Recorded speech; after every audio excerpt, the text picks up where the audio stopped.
ആൻറ്റിസ്വാമി എന്ന് പറഞ്ഞ് ഒടുവിൽ ഉടച്ചപ്പോൾ മലയാള സിനിമാ ലോകം അടിമുടി വിറച്ചു എന്നുറപ്പാണ്. ഹേമ കമ്മിറ്റി റിപ്പോർട്ട് എന്ന കുടം തുറന്നുവിട്ട ഭൂതം മലയാള സിനിമയിൽ കൊടുങ്കാറ്റ് പോലെ ആഞ്ഞു വീശുകയാണ്. ഹേമ കമ്മിറ്റി റിപ്പോർട്ട് വന്ന് ഒരാഴ്ച പിന്നിടുമ്പോഴേക്കും നടക്കുന്ന വെളിപ്പെടുത്തലുകൾ, നടന്ന രാജികൾ, സിദ്ദിഖിന്റെ രാജിയായിക്കോട്ടെ, രഞ്ജിത്തിന്റെ രാജിയായിക്കോട്ടെ, അതിനുശേഷം നടക്കുന്ന ഓരോ പേരുകളും, ഓരോ ആരോപണങ്ങളും, ഓരോ താരങ്ങളുടെയും പേരുകളും ഒക്കെ തന്നെ ഞെട്ടിപ്പിക്കുന്നതാണ്. ഞാൻ കണ്ടിട്ടുള്ളൂ. ഇപ്പൊ ഏറില് അമ്മയുടെ മെമ്പേഴ്സ് എല്ലാവരും ഏറില് നിൽക്കുകയാണ്. എന്തൊക്കെയാണ് ഈ കൊച്ചു കേരളത്തിൽ സംഭവിക്കുന്ന? അങ്ങനെ പവനായി ശവമായി എന്തൊക്കെ ബഹളമായിരുന്നു. മലപ്പുറം കത്തി, മെഷീൻ ഗണ്ണ്, ബോംബ്, ഒലക്കര മൂട്. നമസ്കാരം സുഹൃത്തുക്കളെ, നടിമാരുടെ മൊഴികൾ കേട്ട് രേഖപ്പെടുത്തുകയും വിശകലനം ചെയ്ത ശുപാർശകൾ തയ്യാറാക്കുകയും ചെയ്ത ജസ്റ്റിസ് ഹേമ കമ്മിറ്റിയിലെ അംഗങ്ങൾ സിനിമാ ലോകത്തെ പറ്റി എന്തൊക്കെയാവും ചിന്തിച്ചിരിക്കുക.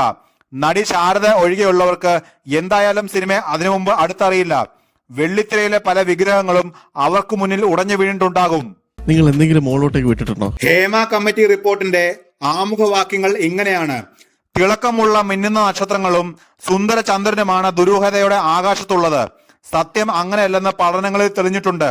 നക്ഷത്രങ്ങൾക്ക് തിളക്കമോ ചന്ദ്രന് അത്രയേറെ സൗന്ദര്യമോ ഇല്ല. അതുകൊണ്ട് തന്നെ കാണുന്നതെല്ലാം വിശ്വസിക്കരുത്. ഉപ്പ് പോലും കാഴ്ചയിൽ പഞ്ചസാര പോലെയാണ്. ഇതിലുമുണ്ട് എല്ലാം. പവർ ഗ്രൂപ്പിന്റെ നായകനെ കുറിച്ച് മന്നവേന്ദ്ര വിളങ്ങുന്നു ചന്ദ്രനെ പോലെ നിർമുഖം എന്നുകൂടി ചേർത്തിരുന്നുവെങ്കിൽ നന്നായേനെ. ഇതൊക്കെ നമ്മുടെ കൈ കിട്ടണമായിരുന്നു. അടിച്ച് കാലയ്ക്ക് കൈ കൊടുത്ത്. സിനിമ ബാൽക്കണിയിൽ എന്ന പോലെ ദൂരെ മാറിയിരുന്ന് ആസ്വദിക്കുന്നതാണ് എപ്പോഴും നല്ലത്. അടുക്കും തോറും സുഖം കുറയും, ധാരണകൾ തെറ്റും. ബ്ലാക്ക് ആൻഡ് വൈറ്റ് കാലം മുതൽ സിനിമയിൽ പെൺവിഷയമുണ്ട്. ചതിക്കുഴികൾ ഒരുക്കി പെൺകുട്ടികളെ വീഴ്ത്തും. സ്വപ്നങ്ങൾക്കൊപ്പം മാനവും നഷ്ടപ്പെട്ട് എത്രയോ പേർ കൊടമ്പാകത്ത് നിന്ന് നാട്ടിലേക്ക് മടങ്ങിയിരിക്കുന്നു. സംവിധായകനെയും തിരക്കഥാകൃത്തിനെയും ഒക്കെ ഭരിക്കുന്ന വിധത്തിലേക്ക് ചിലരിലേക്ക് പവർ കേന്ദ്രീകരിച്ചത് ഈ അടുത്ത കാലത്താണ്. നായിക, സഹതാരങ്ങൾ, സംഗീതജ്ഞർ എല്ലാം അവർ തീരുമാനിക്കും. വഴങ്ങിയില്ലെങ്കിൽ പിണങ്ങും.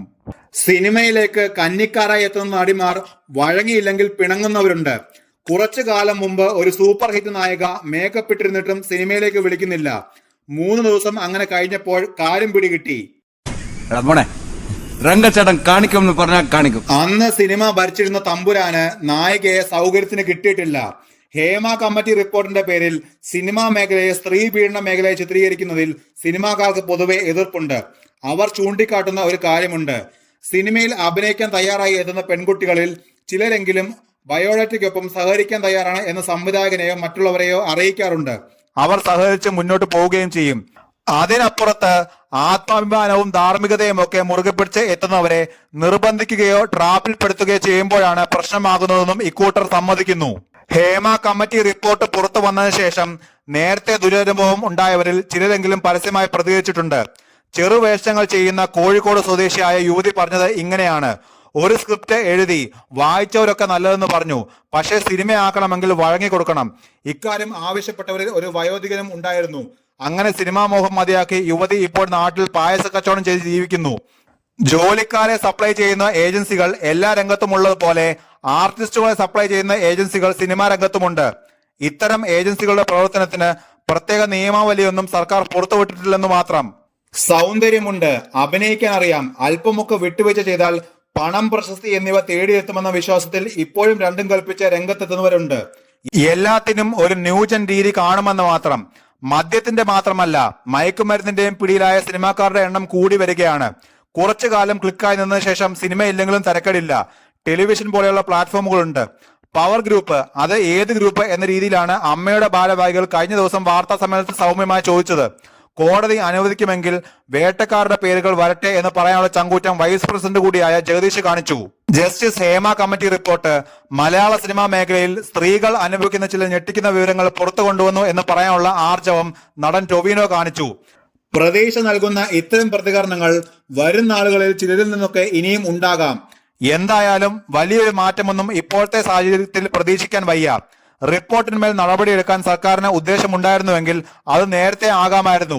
ഇനി കോടതി ഇടപെടൽ കൊണ്ട് മാത്രമേ എന്തെങ്കിലും സംഭവിക്കൂ എന്നാണ് പൊതുജന വിശ്വാസം. മലയാള സിനിമയെ സംബന്ധിച്ച് ഇതിനു മുമ്പ് അടൂർ ഗോപാലകൃഷ്ണൻ ചെയർമാനായ കമ്മിറ്റി ഒരു റിപ്പോർട്ട് സമർപ്പിച്ചിരുന്നു.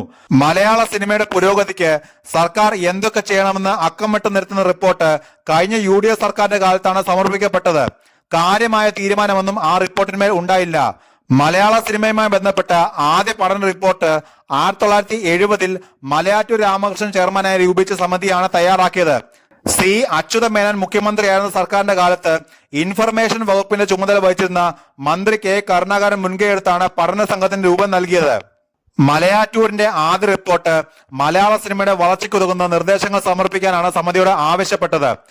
അടൂർ ഗോപാലകൃഷ്ണൻ, പ്രേം നസീർ, കുഞ്ചാക്കോ, സിനിമാ ചരിത്രകാരനായ ചേലങ്ങാട് ഗോപാലകൃഷ്ണൻ തുടങ്ങിയവരും നിർമ്മാതാക്കളും പത്രപ്രവർത്തകരും ഉൾപ്പെടെ 18 അംഗ കമ്മിറ്റിയാണ് പഠനത്തിന് നിയോഗിച്ചത്.